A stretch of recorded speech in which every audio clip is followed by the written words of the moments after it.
The injuries. The injuries.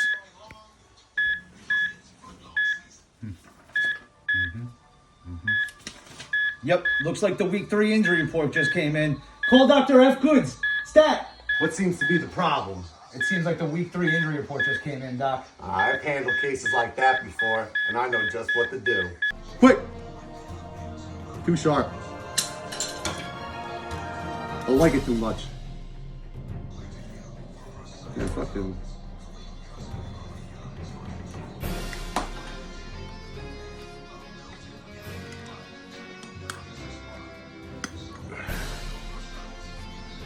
Let me fix your roster for you, buddy.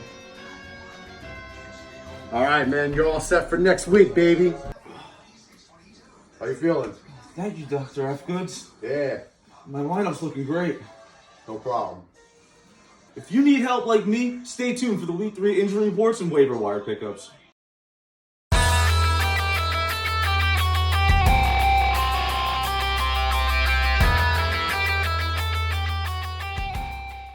What's up, guys? Welcome back to the Fantasy Goods. I'm Josh Lipinski-McHale. This is my boy Ben Barcelona, and that's our boy Adam Dobies. We're all here on the Fantasy Goods, giving you the goods. Today, we're going to be giving you Week 3 injuries and waiver wire claims. And Week 2 was just brutal for injuries. So we got a lot to go over today.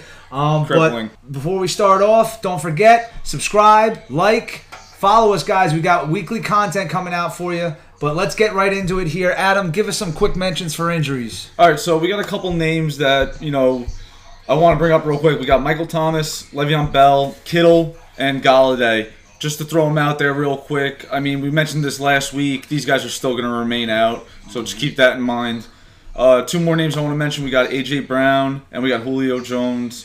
Julio Jones got that hamstring, and A.J. Brown's got that bruised knee going on. So I wouldn't put too much faith in them coming into Week 3. All right, so you got Cam Akers out. He's going with that rib injury. Phillip Lindsay, turf toe. Why not?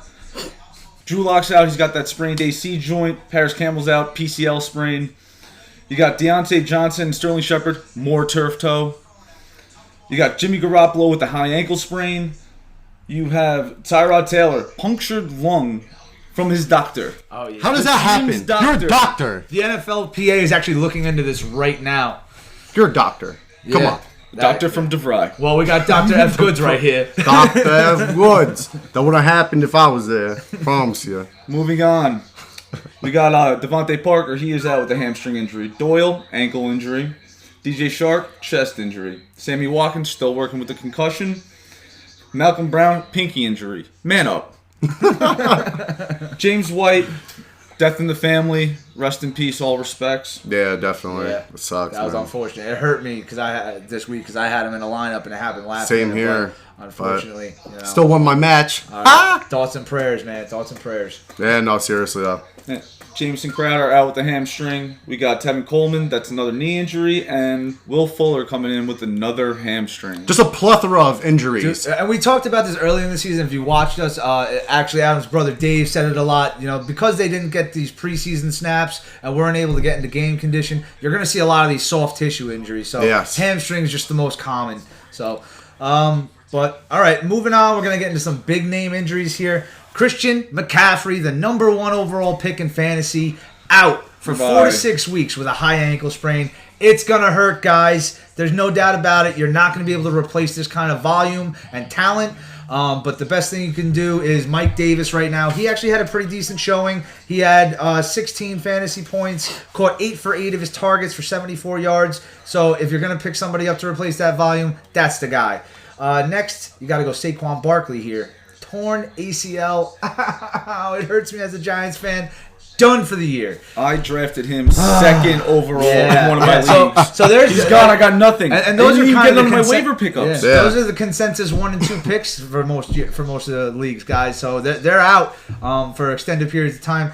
Barkley's done for the year. So there's been an interesting development this week, going with Devonta Freeman. They worked him out. They're going to sign him to a 1-year deal for $3 million. That, I think, is going to be the guy to own in the end. But for the next week or two, I think Dion Lewis is the guy, because they're going to be playing a lot from behind. They're going to be in a lot of passing situations. Dion Lewis is the passing down back. And then Wayne Gallman, if you want to take a flyer on a guy, he had an interesting start in place of Saquon when he had the ankle injury last season and put up some decent numbers. Next, you got Raheem Mostert, sprained MCL, out for 2 to 6 weeks. Not after putting up over 20 points. Yeah, baby. Yeah. Well, I mean, that is the second best running game in the league behind the Baltimore Ravens, is the San Francisco 49ers. But also with that, on that team, you have Raheem Mostert out for 2 to 6 weeks, and you have Tevin Coleman out with a knee injury right now. He's questionable for this week. So the guy to own in that back right now is Jerick McKinnon, who's had 2 back-to-back weeks with 13 or more fantasy points. I like that McKinnon pickup, though. Yeah, Ben told you about him last week. You guys got to watch. And next, we got Cortland Sutton, done for the year, had the shoulder injury, came out, played, tore up his knee, was what he said exactly. So he's actually done for the year on IR. Jerry Jeudy, if he's out there for you guys, he's getting a lot of targets. Noah Fant, he gets some targets in that offense. He's had a couple of really good weeks in double-digit fantasy points. And KJ Hamler, a guy that I've had is a deep sleeper in a lot of leagues. He's out there in majority of fantasy leagues. You could pick him up. He caught 7 of his 8 targets last week. So looking to KJ Hamler. And finally, we got Devontae Adams. Big name, but it was just a hamstring injury. They're saying it was a little bit of a tweak. He's questionable for this week. I'm monitoring it very closely if I'm you and I'm a Devontae Adams owner. And I'm looking into guys like Marquez Valdes-Scantling, who had 19 points week 1 and had targets of 6 and 7 in week 1 and 2, and then Alan Lazard obviously has been the guy everyone's been saying is the wide receiver 2 there, and he's had 4 to 5 targets the last 2 weeks. So I'm actually leaning towards Marquez Valdes-Scantling if I'm you. He had a better game week 1. He's getting more targets consistently. 1 or 2, but still, volume is king in fantasy. That's where I'm going. Just that Adams thing, it really cuts deep for me. I have the Adams Rodgers combo. I have Brady and Rodgers. I started Brady first 2 weeks. Disappointment, guys. Which I don't know why you did. I told you. I know. You don't got to shove it down my throat. All right, it's there. Yeah. All right. It is what it is. And then now the week I'm putting Rodgers finally in. Adams might not even be there to carry the load for him. Yeah. Man, you still got Aaron Jones there, the number 1 running back in fantasy. I don't have Aaron Jones. Yeah, but you got Aaron Rodgers who's probably going to dump some passes to him. Yeah, you could always. I wasn't even able to pick up Valdes-Scantling or fucking Lazard. They're gone. They're gone. Yeah. They've been gone. In our league, at least, guys. A very competitive league. But we're going to move on, guys. That's all we got for you for injuries right now. So we're going to go on to waiver wire claims. So, Ben, tell us what you got for some of your top waiver wire claims this Yes, of course. The doctor is in order. Don't worry, guys. The fantasy goods got you. Okay? So for my number 1 pickup, I'm not really going in order. I'm just going to name some players. But I'm going to talk about Darrell Henderson first. I've talked about him before. Before even the season started, when we were doing mock drafts, I was telling everybody, Darrell Henderson might be sneaking up on people. You know, Malcolm Brown, he had that chance. Cam Akers, he was a rookie. He got hurt, unfortunately. Now it's Darrell Henderson's time to shine. Okay? He put up over 20 points last week in PPR format and outtouched Malcolm Brown 14-11. 14-11. He's going to get that significant role in that Rams offense. And I will be happy to pick him up as a flex. I would start him, especially going against Buffalo. I would start him. Yeah. That's just me. Yeah, they're going to be hurting in that pass game because they got one of the best corners in that defense. Yeah. So they're going to be dumping down a lot to this guy. I agree. Yeah. And then we're going to go with Devonta Freeman going against the 49ers. He signed with the Giants. He's a hot waiver wire pickup right now. You know, he hasn't played in a little while. He hasn't been practicing with the team, so I wouldn't jump. If you're going to pick him up off the waiver wire, I wouldn't put him in yet. Yeah. I wait a little while. I would look at Dion Lewis and Wayne Gallman Jr., just like Josh was talking about. But Devonta Freeman overall season long might work out for you. Yeah. Never know. As long as he can stay healthy. Yeah, sure hope so. The man won me the Hammer League. Yeah. I mean, won handily like 4 or 5 years ago. Rookie year. Yeah. You know, and then my next one, Myles Gaskins out of Miami. He's going against Jacksonville. He put up 14.2 points in PPR format last week. and now he's the leading back in Miami. So you're thinking to yourself, what about Jordan Howard? What about who else is there? Matt Breida. Matt Breida. What about Matt Breida? You know, forget those guys. He's been out touching both of them. Yeah. Miles Gaskin is the guy in that backfield. He caught 6 out of 7 passes last week too. So he's also catching balls. Yeah. You know, I think he's a great waiver wire pickup. Have him on your bench. You might want to start. Could start him against Jacksonville. It wouldn't be a bad matchup at all.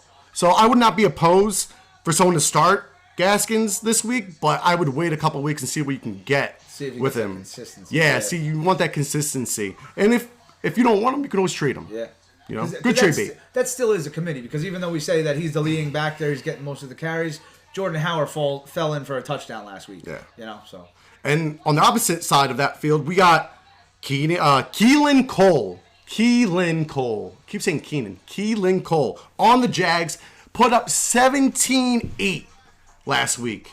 17-8. Week 1, he put up 15-7 in PPR format.